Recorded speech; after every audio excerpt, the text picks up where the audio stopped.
Donc, bonjour, je m'appelle Soufiane Bouchakour, je suis professeur d'économie à la faculté des sciences juridiques, économiques et sociales du JDA. Cette année, je vais assurer normalement, non pas les cours de microéconomie, mais j'accompagnerai le professeur Al-Arabi qui est le professeur de microéconomie, notamment pour les groupes 5 et 6. Personnellement, j'assumerai cette année avec vous les cours, les travaux dirigés, donc pour vous expliquer davantage les cours de l'Arabi de microéconomie.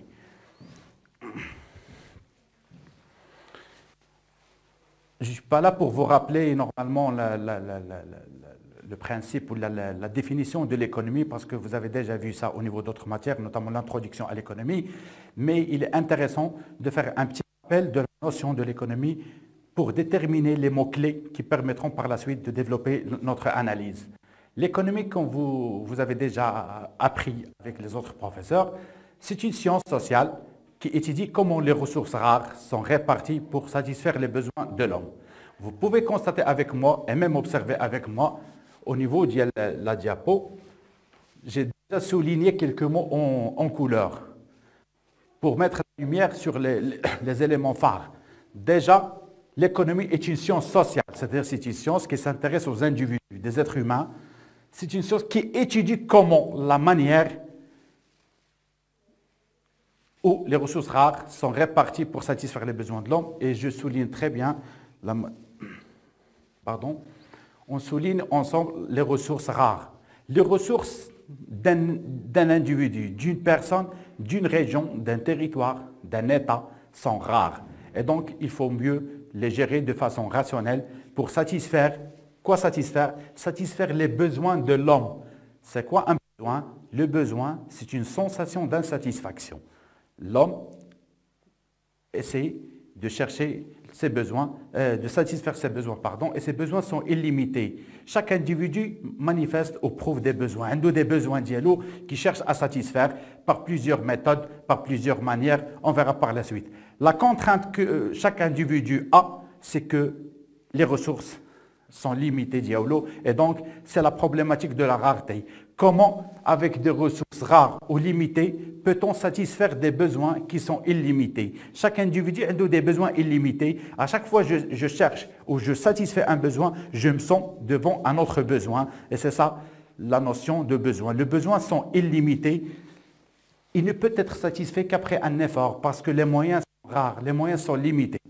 Donc la question, comment, avec ces ressources rares, peut-on satisfaire des besoins qui sont illimités, qui sont relatifs et qui sont différents? Relatifs parce que, pour expliquer la question de relatif, les besoins sont relatifs, mes besoins ne sont pas les besoins de l'autre. Chaque individu a des besoins différents de l'autre. Et donc, mes besoins ne sont pas automatiquement les besoins de l'autre. Chaque individu propre ses besoins. On peut connaître les mêmes besoins, généralement, les besoins sont relativement différents d'un individu à d'une autre, d'une période à autre, d'une zone à autre. Les besoins dans un milieu rural ne sont pas les besoins dans le milieu rural. Mes besoins aujourd'hui ne sont pas mes besoins demain. Donc les besoins sont relatifs.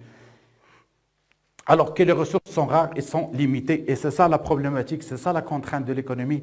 Comment, avec les ressources qui sont rares, peut-on satisfaire les besoins qui sont illimités? Ce qui justifie la nécessité, notamment dans la théorie néoclassique, de faire le choix. Le consommateur se trouve dans l'obligation de faire des choix et de faire des sacrifices. Choisir entre un bien et un autre. Comment faire? Il y a des capacités limitées. Les besoins, ils ont un prix sur le marché. Donc, ce sont des indicateurs qui permettent aux consommateurs de faire des choix entre ce bien ou ce bien pour satisfaire les besoins d'elle. Alors, rappel théorique, il y a quelques critères de choix.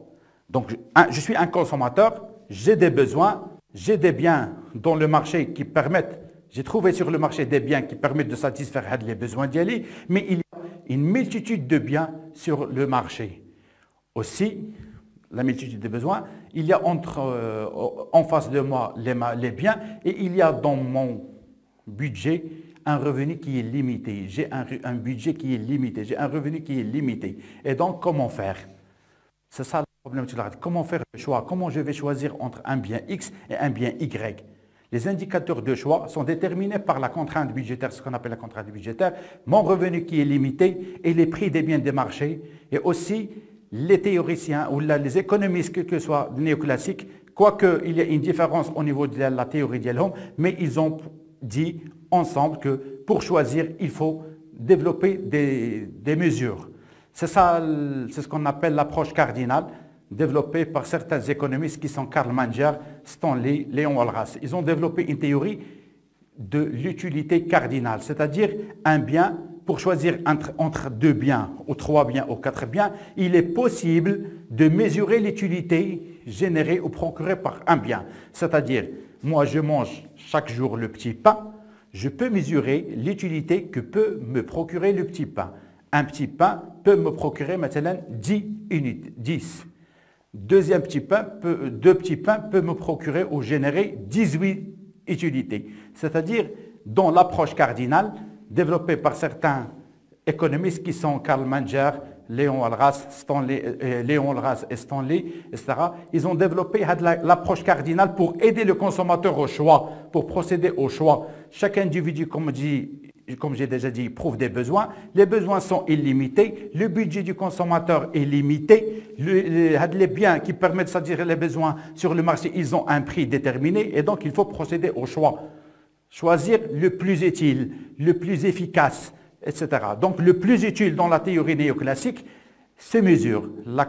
D'après l'approche cardinale, on peut mesurer l'utilité. Il y a une autre approche qui s'appelle l'approche ordinale, développée notamment par il dit, et logiquement, il stipule qu'on ne peut pas mesurer. On consomme de la pomme, on ne peut pas mesurer l'utilité qui peut procurer une pomme.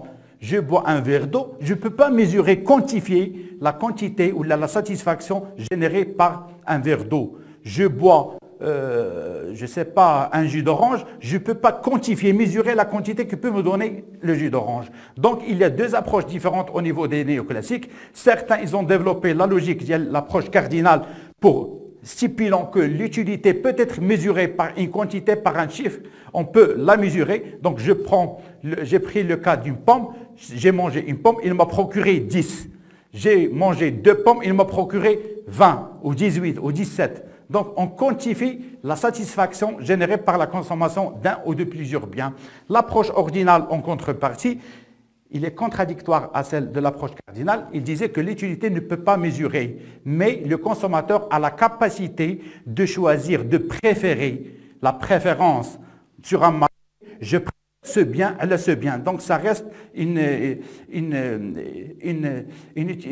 satisfaction personnelle, une préférence psychologique du consommateur d'un ou plusieurs biens. Donc au niveau du TD d'aujourd'hui, de l'exercice, on va procéder à analyser via l'illustration, l'exemple de l'approche cardinale ou l'équilibre cardinal tel que développé par les économistes néoclassiques, notamment Léon Walras, Karl Manger et Stanley. L'exercice est le suivant. Il est très simple. On a un tableau et vous pouvez constater déjà qu'au niveau des tableaux, il y a des chiffres. Déjà, il y a des chiffres, c'est-à-dire qu'on est dans une logique de l'utilité cardinale parce que l'utilité ici du bien X, l'utilité du bien Y sont mesurables. On a donné des chiffres. Donc, c'est l'approche, on est dans l'approche cardinale parce que les utilités sont mesurées par des chiffres, ils ont été quantifiés. Donc, on a des biens, des unités de biens consommés, 0 bien, 1 bien, 2 biens, 3 biens, 4 biens, 5 biens, 6 biens.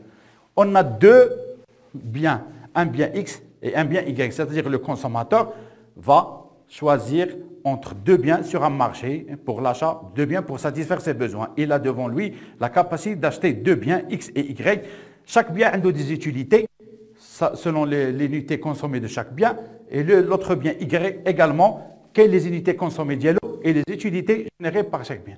Dans ce cas, on va répondre à certaines questions d'équilibre, notamment le consommateur. Et toujours, on est dans l'approche cardinale. Les prochains exercices vont porter sur l'approche ordinale. Le TD d'aujourd'hui portera sur l'équilibre du consommateur dans l'approche cardinale. Consommateur, l'exercice suivant. Un consommateur procède à la consommation de 2 biens, X et Y, sur un marché donné. Le tableau ci-joint synthétise les utilités totales et les utilités totales de chaque bien. La première question, calculer parmi ces biens, ou bien parmi ces biens, lequel est préférant pour le consommateur. Autrement dit, pour savoir le panier le plus préféré, on doit revenir au tableau et voir lequel est préféré par rapport à autre. Mais avant tout, faisons un exemple de calcul. 1.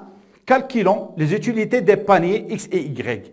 Un panier, en arabe, silla. بحال السلة تاع السوق. Un panier. من تنمشيو للسوق تنديو un panier. هذا le panier تنجمعوا فيه les produits achetés. نشريو les tomates نديرهم في le panier. Donc c'est un bien X acheté.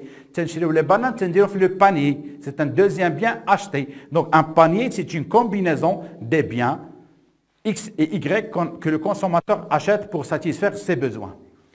Donc, calculer les utilités totales des paniers X et Y, c'est-à-dire panier, c'est-à-dire combien la quantité X et combien il va acheter de la quantité Y suivante.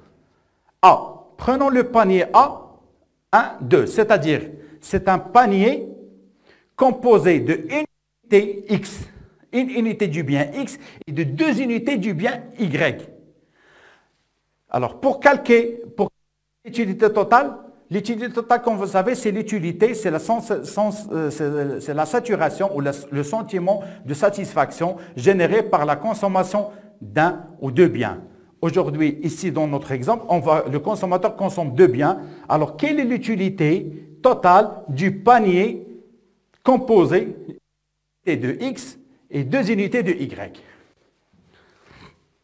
Donc, pour faire, il suffit, vous êtes mieux armé que moi, vous avez déjà vu ça au niveau du cours de M. Al-Arabi. L'utilité totale, c'est la somme des utilités générées par chaque bien. Donc, l'utilité totale de 2 biens, X et Y, c'est le total des utilités de X plus les utilités de Y. Donc, j'ai consommé 2 biens, le petit pain, donc l'utilité totale est égale à l'utilité du petit pain et plus l'utilité du jus d'orange. C'est le cas du panier A composé de 2 biens, une unité de X et 2 unités de Y. Il suffit de regrouper ou faire la somme des utilités. Les unités 1X, on revient au tableau. Voilà, la quantité du bien X égale à 1. L'utilité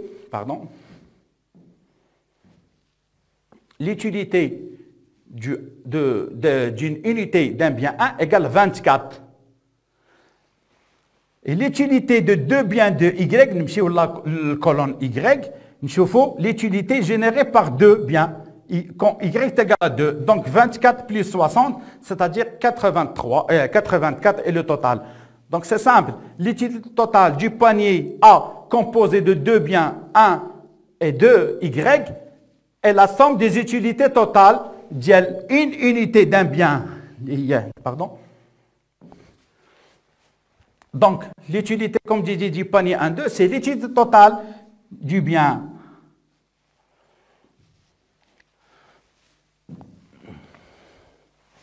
Donc,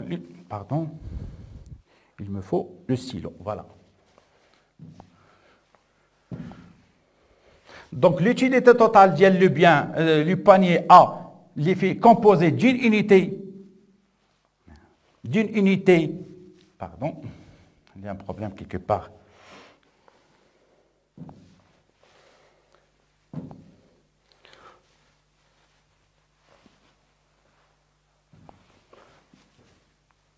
« 24 ici, c'est l'utilité totale dégagée de la consommation d'une unité du bien X. Alors, l'autre côté, il a consommé 2 unités du bien Y. Donc, nous avons 2 unités, le bien Y, l'utilité totale générée par la consommation d'une 2 unités de Y est égale à 60. Donc, l'utilité totale est égale à 24 plus 60. Ça veut dire 84. La même chose pour le bien, le panier B2, 3. Le panier de 3, c'est le panier composé de 2 unités du bien X, c'est-à-dire le consommateur a acheté 2X et a acheté 3Y. Donc, nous avons 2X L'utilité totale de 2x égale à 40. L'utilité totale de 3y, nous 3, l'unité 3, nous le côté de y égale à 74. Donc le total de l'utilité du panier B, غادي يكون يساوي 114. 14. بالنسبة le A, on a déjà dit que il égale 24 plus 60, ça veut dire 84. Pour le panier C3, 1, c'est un panier composé. C'est un panier composé de 3 unités de X et de 1 unité de Y. Nous le tableau des utilités. Le tableau fait 3. C, le panier de C, 3, 1. L'utilité totale de 3 unités de X, c'est 54.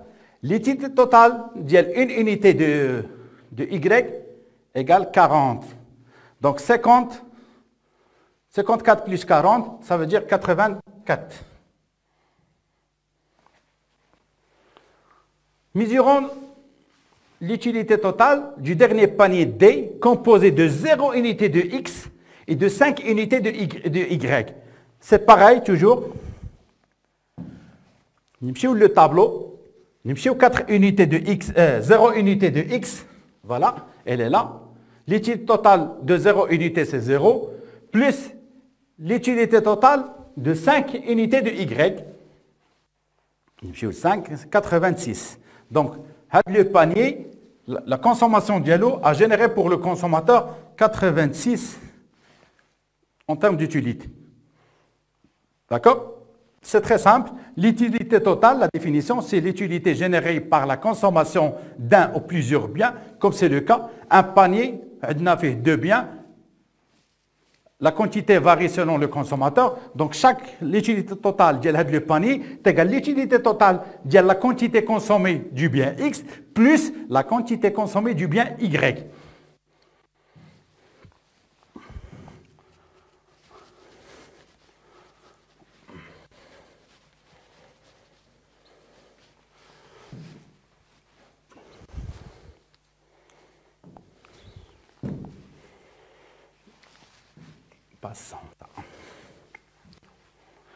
Bon, c'est la réponse sur laquelle on a répondu tout à l'heure. L'utilité totale d'un bien d'un panier est égale à l'utilité totale, la somme des utilités totales des composants de ce panier, X et Y. Donc, d'après le tableau, on a déjà travaillé sur la question, le tableau précédent, on a calculé l'utilité totale du panier A, du panier B, du panier C et du panier D. Et voilà l'utilité totale. 84, c'est l'utilité générée par la consommation de 1 unité du bien X et 2 unités du bien Y. Pareil pour le B. Et on peut constater d'après le tableau que la plus grosse somme d'utilité, ou bien la plus grande utilité, est générée par le panier B. Automatiquement, quelle est la question? Il y a la question numéro 2. Quel est le panier préféré pour le consommateur? Le consommateur est un agent rationnel. Il cherche toujours le panier qui lui procure plus d'utilité. Donc, si le consommateur est rationnel, automatiquement et par défaut, il va choisir de consommer le panier B parce qu'il lui procure plus d'utilité possible. 140 est la plus élevée. Donc, il a pris une classification des paniers par utilité. Le panier le plus préféré, c'est le panier B parce que l'utilité d'Yellow est 114. Après, le consommateur préfère le panier C, l'utilité d'Yellow 90. Après, le panier D, 86. Et enfin, le panier A. Donc, le panier B est le plus préféré car il génère pour le consommateur une utilité de 114 d'après toujours l'analyse cardinale qui permet de mesurer l'utilité.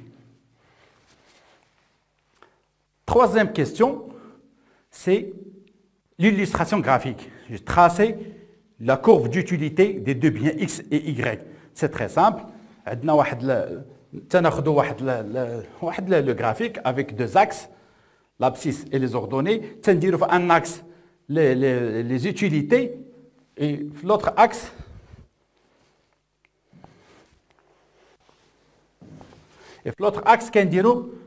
Donc, à chaque unité consommée, donc quand on consomme quantité 1 de Y, il va générer 24.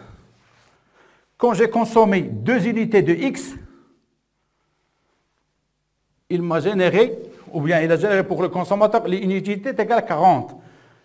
Quand j'ai consommé, ou bien quand le consommateur a consommé 3 unités du bien X, la procuration ou l'utilité dégagée est 54. Et pareil pour les autres. La même chose pour le bien X, le bien Y. À chaque fois, le consommateur augmente. Vous pouvez constater que la fonction d'utilité ou la courbe d'utilité, c'est une fonction croissante. C'est-à-dire, à chaque fois, on augmente la quantité consommée du bien X ou bien du bien Y, l'utilité totale augmente. On passe de 0, 24, 40, 54, 66, 72, etc. Donc, c'est une fonction croissante. L'utilité augmente à chaque fois qu'on augmente les quantités consommées jusqu'à un point, ça s'appelle le point S, qui peut être le point de saturation. Le consommateur ne consomme pas à jamais, pour toujours, le même produit. Il y a un moment où il sent la saturation.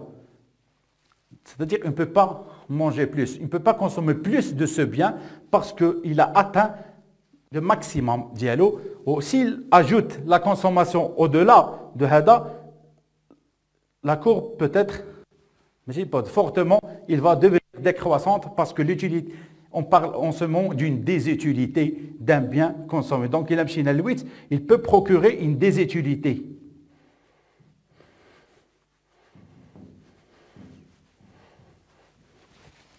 Le cas d'un jus d'orange. Je peux prendre le premier verre, il me donne une satisfaction. Le deuxième verre, il va augmenter la satisfaction, il va augmenter l'utilité. Troisième verre, il sera beaucoup mieux pour moi. Mais à un certain moment, le cinquième ou sixième verre, il devient inutile. Il peut me causer même des maladies si j'augmente la consommation. Donc, au-delà d'un certain niveau, on ne peut pas augmenter la consommation. Idem, l'analyse est pareille pour le bien IY. L'utilité augmente. À chaque fois qu'on augmente les quantités du bien, jusqu'à un certain niveau de saturation, le consommateur ne peut pas consommer plus de quantité de ce bien. Alors, pour mieux comprendre, nous autre. Pardon.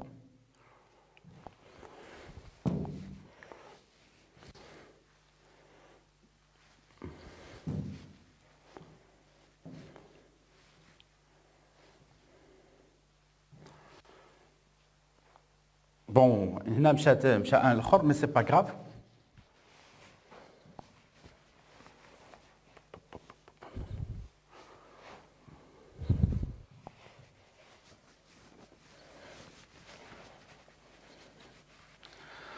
Alors, vous pouvez constater avec moi que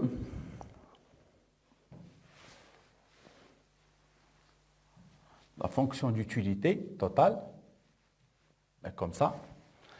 Quantité du bien X comme ça. C'est le point qu'on a déjà dit, du point de saturation. Donc, c'est-à-dire à ce niveau, le consommateur atteint le maximum de son utilité totale par la consommation d'une certaine quantité du bien. Par exemple, 6 ou 7 unités de X ou 7, il a normalement 7.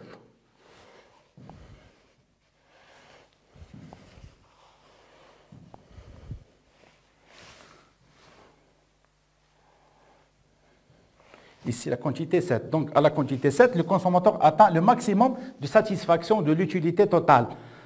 Alors, ce point veut dire que l'utilité marginale égale à 0. C'est quoi l'utilité marginale?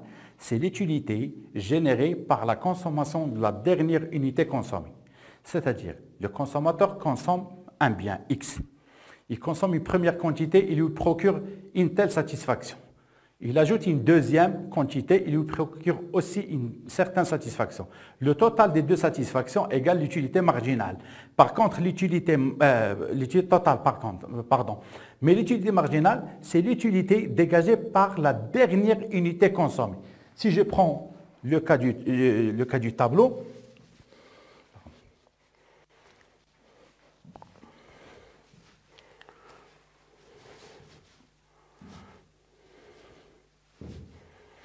Si on prend le cas du tableau, par exemple, l'utilité totale, pardon, j'ai pas ça ici, non?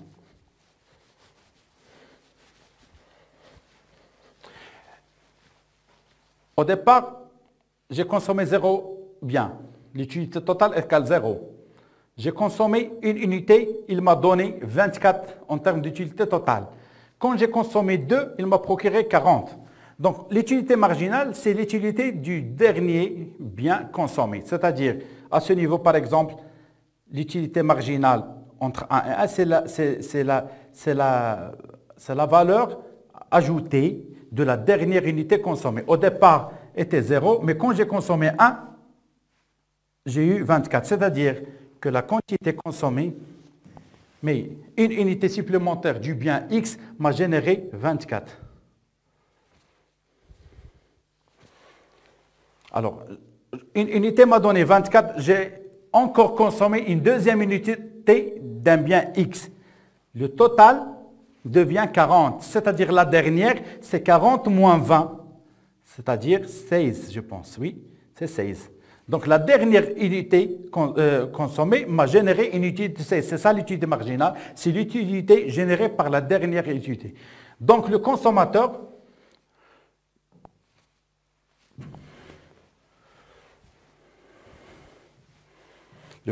rationnel, c'est celui qui continue sa consommation, jusqu'au point de saturation.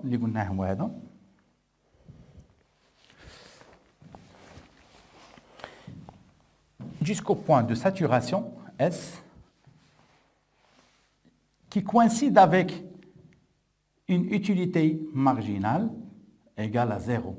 C'est-à-dire, à chaque fois qu'il augmente les unités consommées, son utilité augmente. Et tant que l'utilité augmente, le niveau toujours, l'utilité marginale est toujours positive. Donc, c'est-à-dire, à chaque fois qu'il augmente la quantité d'un bien X, l'utilité marginale, c'est-à-dire l'utilité générée par la dernière unité consommée, est toujours plus que 0. Il est positif. Tant qu'il est plus que 0, il a intérêt à consommer davantage. Mais jusqu'à un certain point S, le point de saturation, mais il consomme plus le bien parce que l'utilité marginale devient 0. Après le point, l'utilité marginale, tout est négatif. Dans ce cas, tout est négatif, c'est-à-dire d'un bien X. C'est-à-dire, tant que le bien X, le consommateur l'utilité additionnelle positive. Alors, le consommateur ici posait quelqu'un de rationnel, où il a les ressources limitées. Il y a le budget dialogue un bien, il n'y a pas l'utilité. Donc, dans le cas, il va stopper la consommation de ce bien et diriger vers la consommation d'un autre bien. L'utilité dialogue est toujours positive, marginale. Donc, les habitudes de consommation, les attitudes de consommation du consommateur se font sur la base de l'utilité marginale. Quand l'utilité marginale est toujours positive, le consommateur il a toujours intérêt à augmenter les quantités ou bien ajouter sa consommation, juste tant que c'est le point de saturation. Le point de saturation, c'est le point d'équilibre à peu près, parce que une fois le consommateur arrive à sa saturation, l'utilité totale est maximale. Cela veut dire que l'utilité marginale égale à 0. Voilà le point.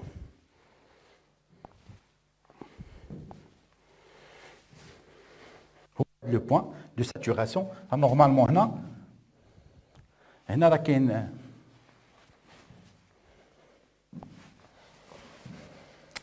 bon.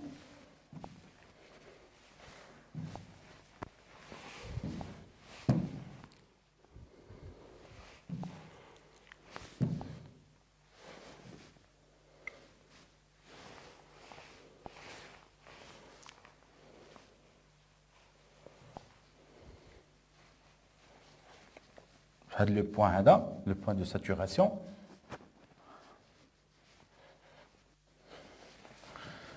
Alors si je reprends l'exemple le tracé,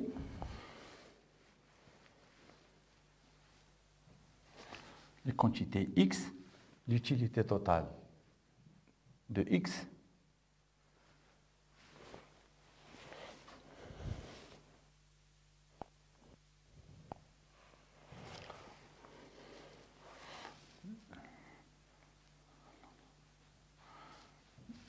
le point de satisfaction, donc l'utilité totale, il est maximal.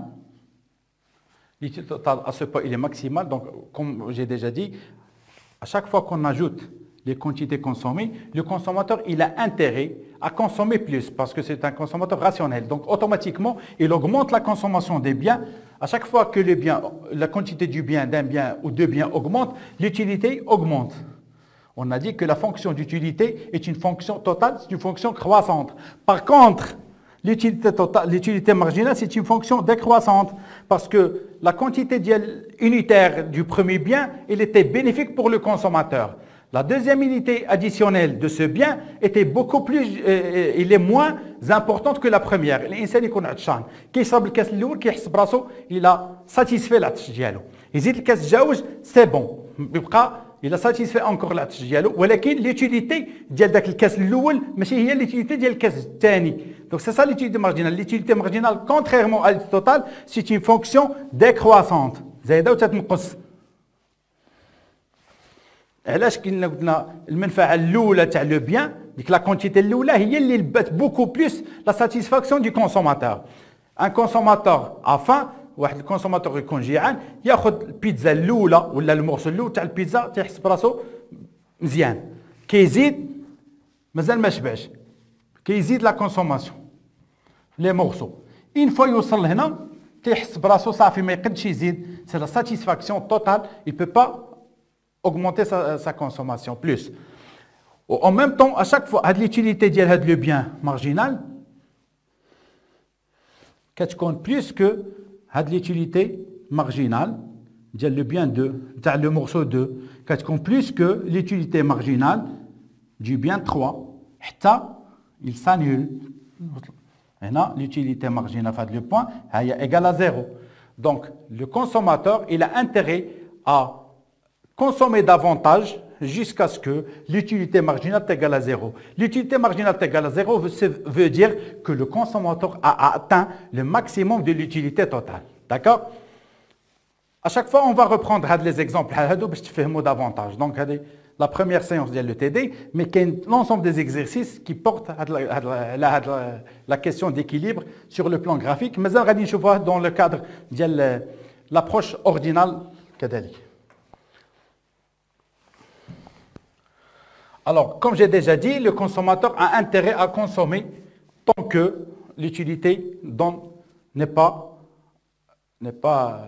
s'annule pas. Donc, une fois l'utilité marginale devient nulle, c'est-à-dire le consommateur doit arrêter la consommation de ce bien et se diriger vers la consommation d'un autre bien. Donc, mais ce n'est pas tout. Ce n'est pas tout pour l'équilibre du consommateur.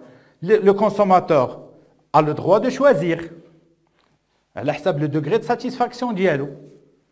Mais il y a des contraintes. Quelles sont les contraintes? On a déjà parlé de ça. C'est la contrainte budgétaire. Le consommateur, par sa logique rationnelle, il veut consommer le maximum. Mais son budget ne lui permet pas de consommer le maximum. Il ne permet pas au consommateur d'acheter l'ensemble de ce qu'il veut. Les besoins, les biens qui permettent la satisfaction de ses besoins. C'est la raison pour laquelle il est obligé de faire le choix. Le choix qui est sur la base de l'utilité du bien. L'approche cardinale, il a procédé la mesure de l'utilité pour mentionner que le consommateur, il connaît la quantité de l'utilité pour procéder au choix. On a déjà vu que le panier B qui engendre 114 utilités totales est le plus préféré pour le consommateur. Mais la question qui se pose, est-ce que le consommateur peut acheter par son revenu, via le prix également des prix des biens sur le marché, peut acheter la quantité ou non? Donc, le consommateur peut avoir une situation maximale d'utilité. Mais il doit poser la question, est-ce que mon revenu, est-ce que les prix permettent à un consommateur ou autre d'acheter la quantité qui permet au consommateur le maximum d'utilité.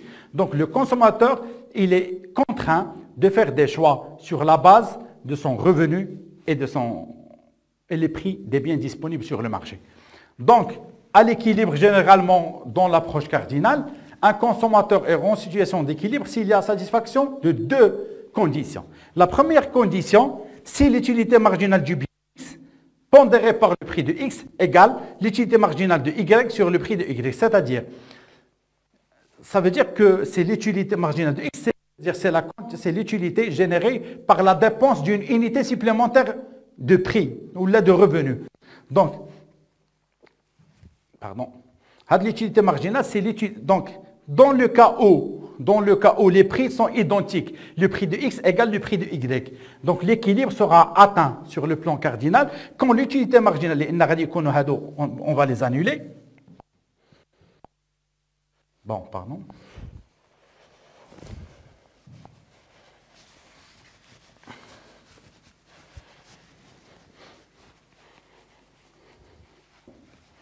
Alors, si le prix de X, maintenant, le prix de X égale le prix de Y. Dans ce cas, on peut soustraire la condition d'équilibre il y a l'utilité marginale de X égale l'utilité marginale de Y.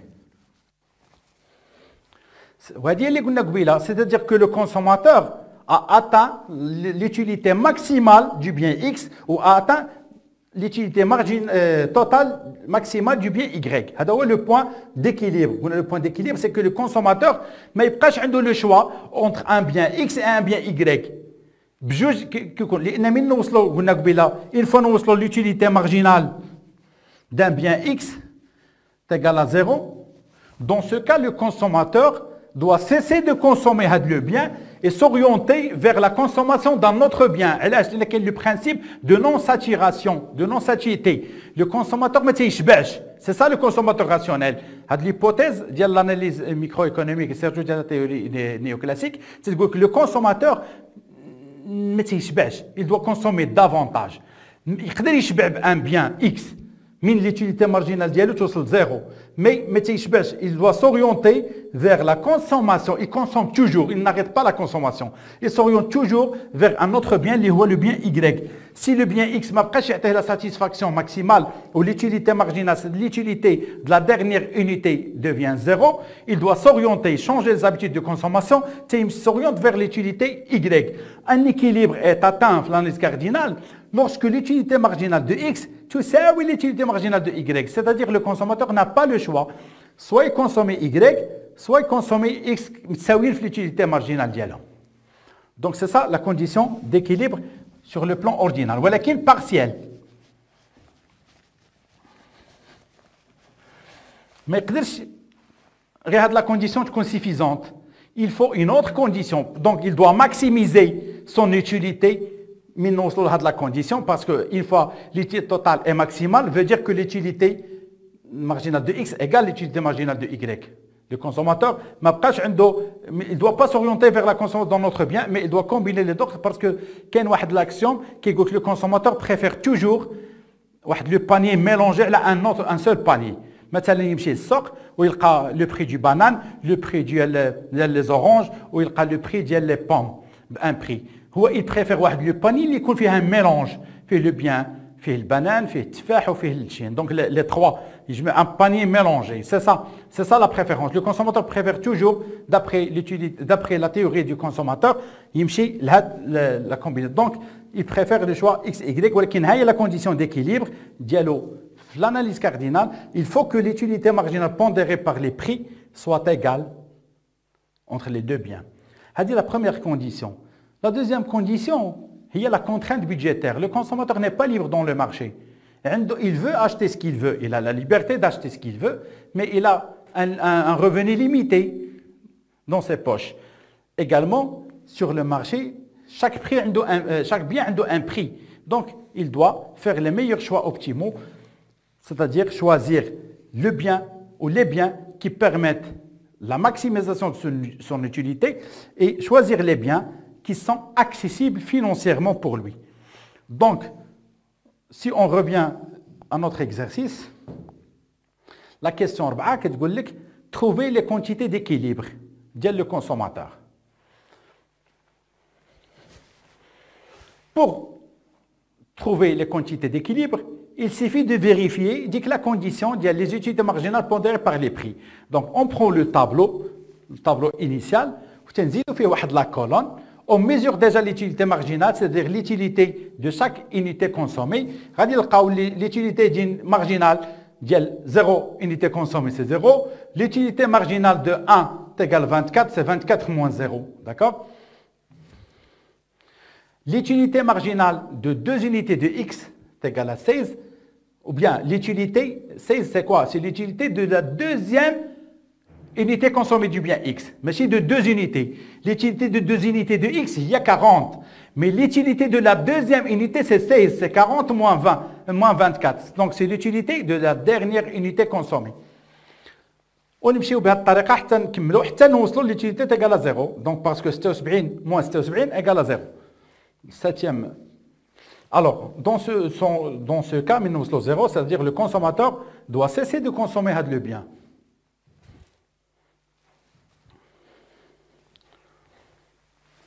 Le tableau كذلك on trace نزيد واحد la colonne pour calculer l'utilité marginale de x sur le prix de x.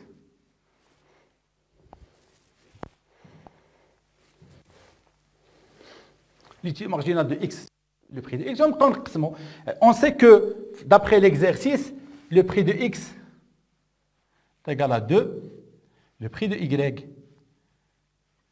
égal à 2, ou r égale à 12 dirhams. Dans ce cas, l'utilité marginale de x divisé par 2, هو هذا le calcul ديالها. غادي نبقاو ندير l'utilité marginale هنا عندنا 24 نقسموها على 2 تعطينا 12. l'utilité marginale ici 16 نقسموها على 2 on trouve 8. 14 sur 2 7, 12 sur 2 6, 6 sur 2 3, 4 sur 2 2. La même chose pour le bien y.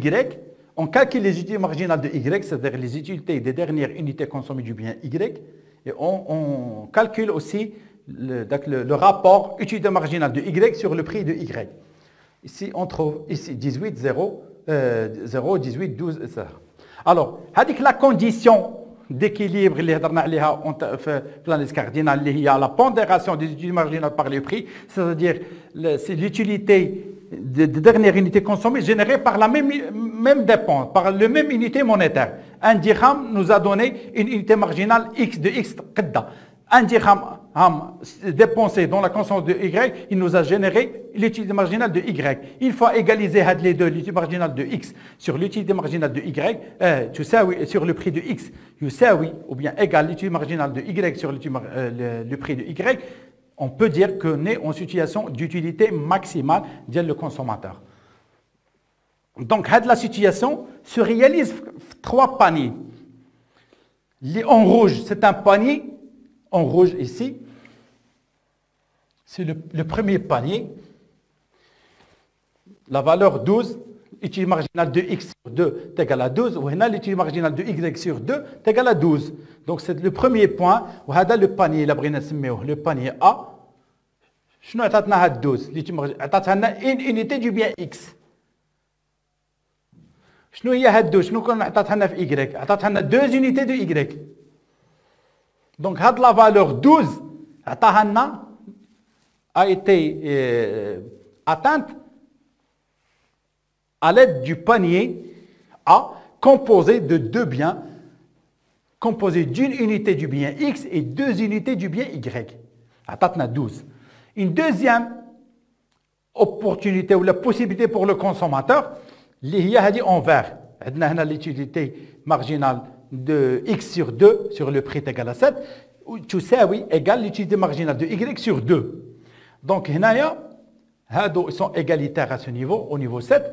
عندنا un autre panier de consommation qui permet de la combinaison اللي هو utilité 3 unités de x ou y en vert aussi, nous la colonne, 3 unités de y. Donc, tu as le point, le panier B composé de 3 unités de x et 3 unités de y permet la satisfaction de l'utilité pour le consommateur. Troisième, en jaune, il y a 2, 2. Il y a l'égalité des utilités marginales pondérées par les prix des deux biens. 2, 2. Le panier, c'est le panier C. il est obtenu à l'aide de 6 unités du bien X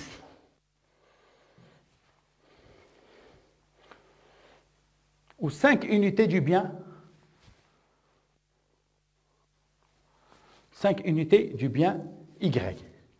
Hadou les paniers qui permettent, d'après le tableau, l'égalisation des utilités marginales pondérées par les prix.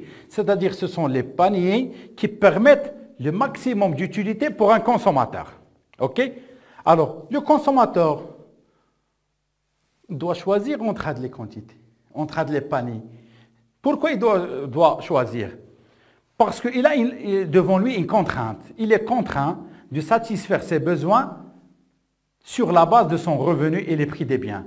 Est-ce que le revenu diallo et les prix des biens permettent au consommateur d'acheter le bien ou ce panier ou ce panier?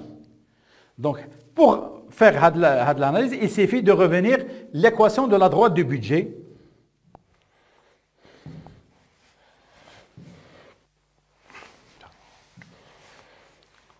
Nous lisons la droite du budget, on sait que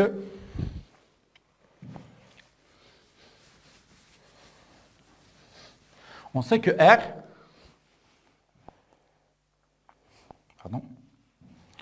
on sait que R est égal à X fois le prix de X plus Y fois le prix de Y.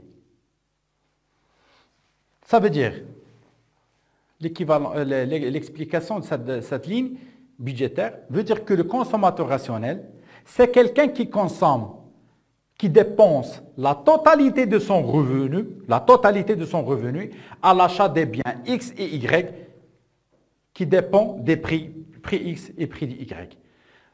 Le consommateur rationnel, c'est quelqu'un qui n'épargne pas le marché.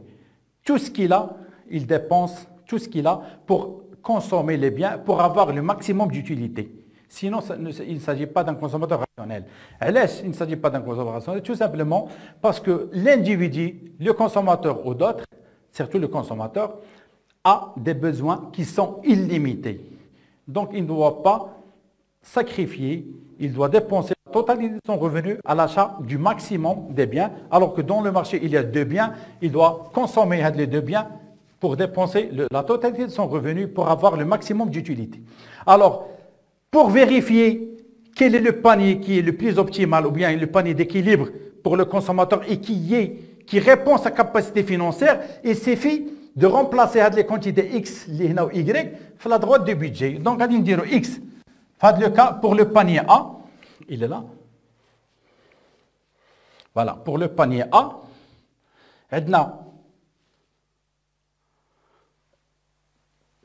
exactement, la quantité X, il y a 1 fois 2, le prix de X, plus 2 unités de Y, fois 2, le prix de X, parce qu'on a déjà dit que le prix de X égale à 2. Le prix de Y égale à 2. Au fil de l'exercice, un revenu est égal à 12. 12 dirhams.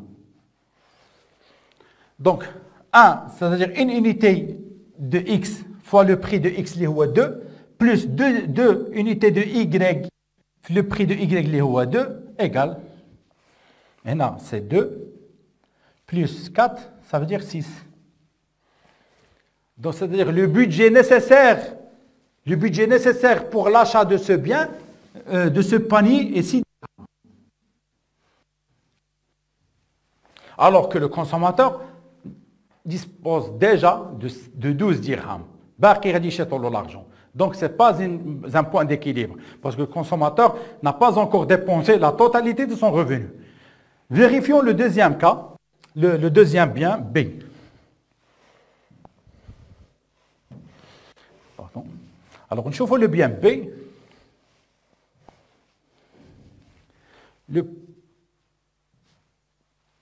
Pour le panier B,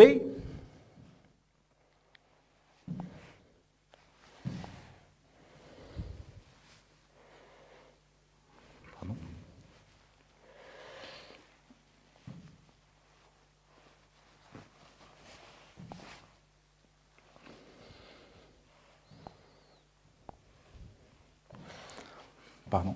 Pour le panier B, on va vérifier les quantités toujours. عندنا X, toujours la liaison. On remplace 3 par sa valeur. Donc 3 fois le prix de X, les ou 2, plus 3 quantités du bien Y fois le prix de Y, les ou 2.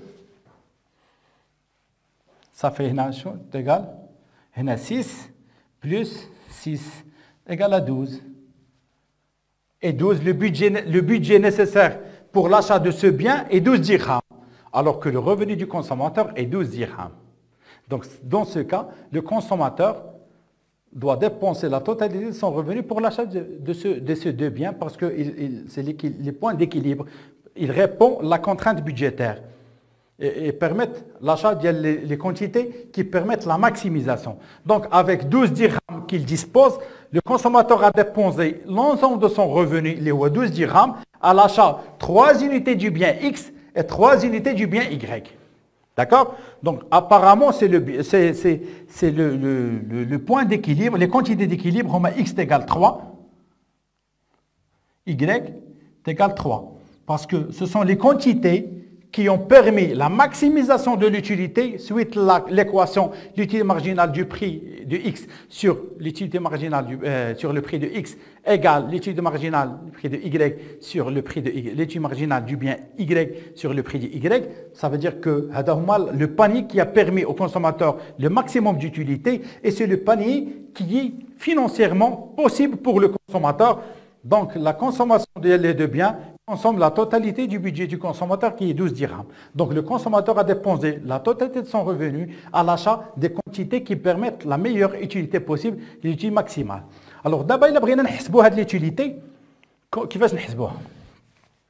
Quelle est l'utilité maximale qui permet l'équilibre du consommateur? On a très simplement dit que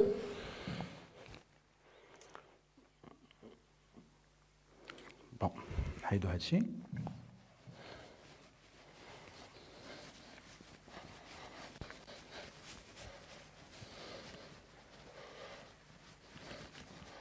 Donc, alors déjà on a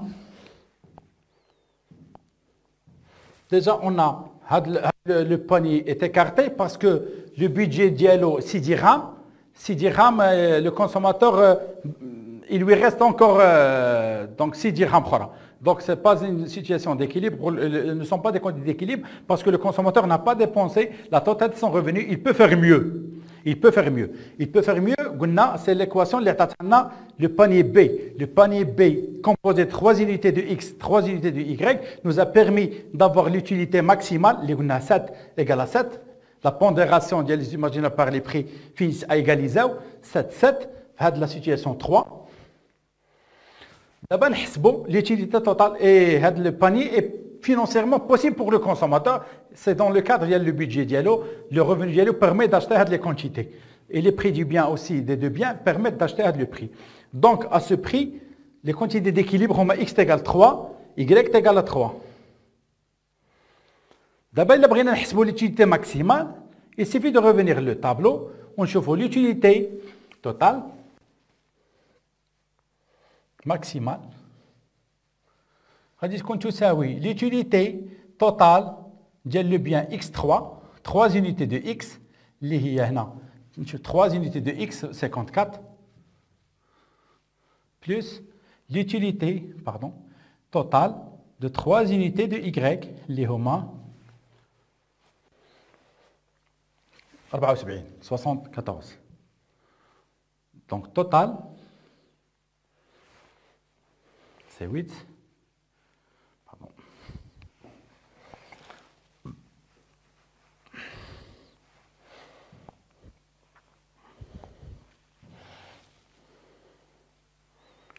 Total, c'est 8. 5 plus 7, c'est 11. C'est 12, pardon. C'est ça. Donc l'utilité totale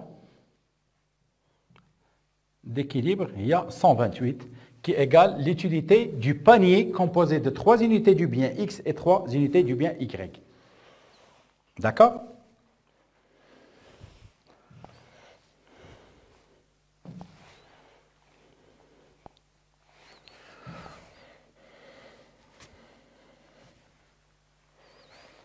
Alors, d'abord, نمشيو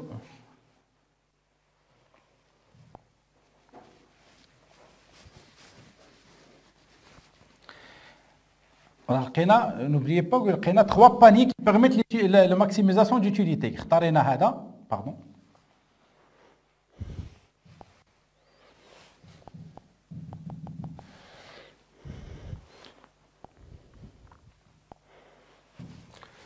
La vérification de panier qui permet une utilité maximale, est-ce qu'il est financièrement possible ou non? La même chose, la même méthodologie. On sait que R est égal X fois le prix de X plus Y fois le prix de Y égale. Il suffit de remplacer 6 fois 2, 6 fois 2, 6 c'est la quantité du bien X fois 2 le prix de X, plus 5 il y a la quantité du bien Y fois le prix de Y les 2, un total de 22. Donc le budget nécessaire pour l'achat c'est 22 dirhams. 22 dirhams dépasse largement la capacité du consommateur qui n'a que 12 dirhams dans son revenu. Donc le panier n'est pas un panier d'équilibre parce qu'il est financièrement impossible, quoique il donne la maximum d'utilité. Donc c'est un panier qui offre le maximum d'utilité pour le consommateur, mais financièrement ce n'est pas logique parce que l'achat de ce panier nécessite 22 dirhams, ce qui n'est pas à la portée du consommateur qui dispose d'un revenu à peine égal à 12 dirhams. Donc le seul panier qui permet l'équilibre du consommateur, ou le panier B composé de 3.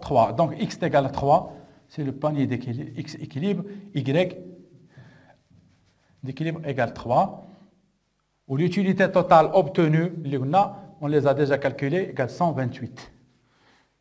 est égal, il y a l'utilité totale de 3 unités de X plus l'utilité totale de 3 unités de Y. نمشيو للطابلو غادي نلقاوهم نحسبوهم نلقاو 128.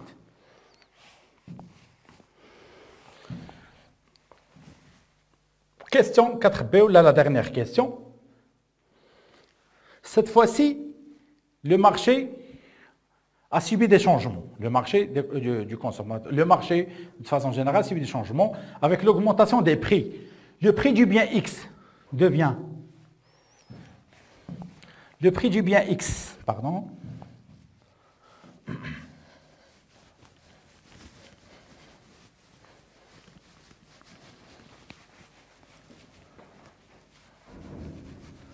alors maintenant le prix du bien X, pardon, supprimons.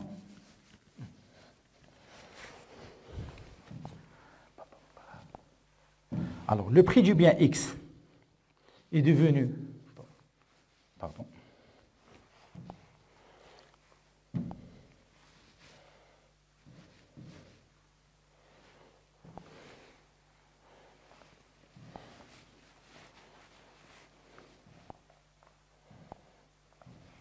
alors le prix de X, est devenu 3 dirhams, le prix de Y est devenu 6 dirhams, presque le double pour une raison ou une autre. Le revenu aussi est passé de 12 à 24 dirhams, donc il y a le double. Dans ce cas, de la pondération, les chiffres vont changer tout simplement parce qu'on va diviser cette fois-ci l'utilité marginale de X sur 3. Donc l'équilibre, ou le maximum d'utilité sera atteint à le point, l'utilité marginale, pardon, sur le prix de X égale l'utilité marginale de Y sur le prix de Y. Alors il suffit de calculer le tableau la même méthode que nous avons tout à l'heure. نحسبوا les utilités marginales sur le tableau, l'utilité marginale de X على l'utilité marginale de Y, l'utilité marginale de Y sur le prix de Y. Donc, il y a un tableau, une colonne, l'utilité marginale de X divisé par le prix de X qui est 3 dirhams, le nouveau prix, ou il y a l'utilité marginale de Y quand le prix est devenu 6 dirhams, pondéré par le prix de produit X. Alors, ونشوفوا فين كيتغاليزاو, فين l'égalisation ديالهم تيتساواو في هذه en rouge. 4,4, la valeur 4,4. Alors, la valeur 4,4, il y a un panier, c'est D, composé de 4 unités du bien X et de 2 unités du bien Y. Donc, en rouge, 4, la valeur 4 est donnée par le panier D. D, un panier de consommation de 2 biens X et Y, composé de 4 unités du bien X et de 2 unités du bien Y. Alors, c'est le panier qui permet la maximisation de l'utilité du consommateur. La question qui se pose, est-ce que le panier est faisable pour le consommateur? Faisable dans la mesure où, dans la capacité financière du consommateur. Pour savoir, il suffit parce que la question c'est déterminer les quantités d'équilibre, la question numéro 4b, déterminer les quantités d'équilibre quand le revenu est passé de 12 à 24 et les prix des biens X et Y sont changés, devenus respectivement 3 et 6. Donc, automatiquement, les quantités d'équilibre, les la quantité de X3 et Y3, on a l'équilibre du consommateur, ils nous ont donné l'équilibre du consommateur dans le cas où le revenu était 12, les prix étaient 2 équivalents. D'abord, non, le prix, les valeurs financières sont changées, les prix ont augmenté du double et 3, on a augmenté fois 3, 6, où le revenu est doublé également. Donc, les quantités d'équilibre, les quantités qui permettent la satisfaction de l'équation, l'unité marginale de X sur le prix de X, tout ça, oui, égal, l'unité marginale de Y sur le prix de Y, mais tout sous contrainte, la contrainte financière, le revenu du consommateur et les prix des biens.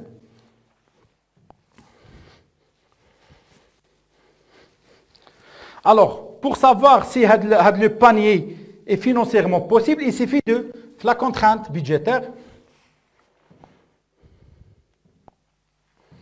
La contrainte budgétaire, X égale R égale XP de X plus Y fois le prix de Y. Il suffit de vérifier la contrainte. Donc, on remplace X et Y par les valeurs d'elles. Maintenant, X égale 4. 4 fois le prix de X, 3. Plus la quantité de Y, 2. Fois le prix de Y, 6. Donc, c'est 12. 12 est égal à 24. Donc, 24, c'est le budget qui permet l'acquisition du panier D composé de 4 X et 2 Y, lequel qui permet la maximisation de l'utilité. Vous pouvez constater avec moi que le budget nécessaire pour l'acquisition le panier D égale le revenu du consommateur. Donc, le consommateur peut acheter ou peut acquérir la quantité le panier composé de 2 Y et 4 X avec le budget qu'il a, le revenu est égal à 24 dirhams, sachant que les prix de X est égal à 3 et le prix de Y est égal à 6. Donc, le consommateur atteint son équilibre. Les quantités d'équilibre, 4 et 2, sont financièrement possibles. Donc, ce sont les quantités d'équilibre. X étoile est égal à 4, Y étoile est égal à 2. Maintenant, quelle est l'utilité totale générée ou la maximale?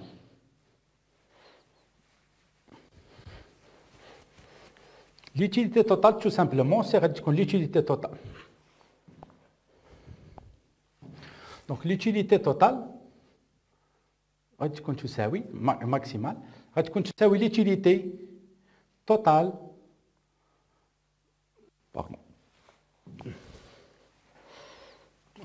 l'utilité totale de 4 unités de X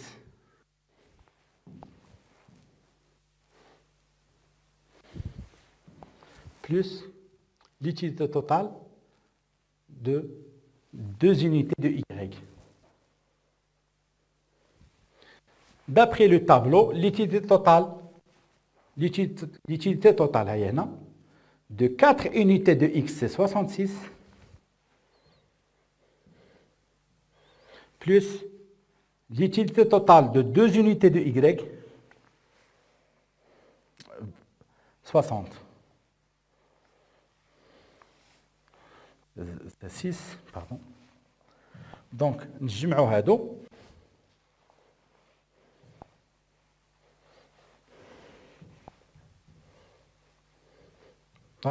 maximal.